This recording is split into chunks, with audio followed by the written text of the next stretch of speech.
আমরা চলে এসেছি রাবাংলার রোলাং মনেস্ট্রিতে। রোলাং মনেস্ট্রি কি সুন্দর দেখুন, পুরো মেঘে ঢেকে গেছে মনেস্ট্রির ভেতর সাইডটা। দারুণ, পুরো চারিদিকটা আর কি বিল্ডিং করা রয়েছে, আর মধ্যেখানে মনেস্ট্রিটা রয়েছে দেখুন পেছনে, কি অপূর্ব। আর মেঘে পুরো ঢাকা। এখানে 2-3 জন বাচ্চা রয়েছে যারা লামা পড়াশোনা করে আর কি, বৌদ্ধ ধর্মের। কি অপূর্ব, কি অপূর্ব। আর মেঘটা আসছে দেখুন, এখান দিয়ে মেঘটা আসছে, কি সুন্দর লাগছে দৃশ্যটা। সত্যি আমাদের সিকিমের মানে রাবাংলা সাইডটা খুবই সুন্দর। রাবাংলা অসাধারণ জায়গা, কি অপূর্ব ভেতরটা।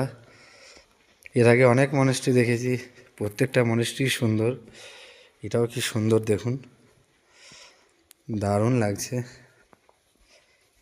এই যে এখানে বুদ্ধ বসে রয়েছেন, কি সুন্দর মূর্তিটা দেখুন, অসাধারণ।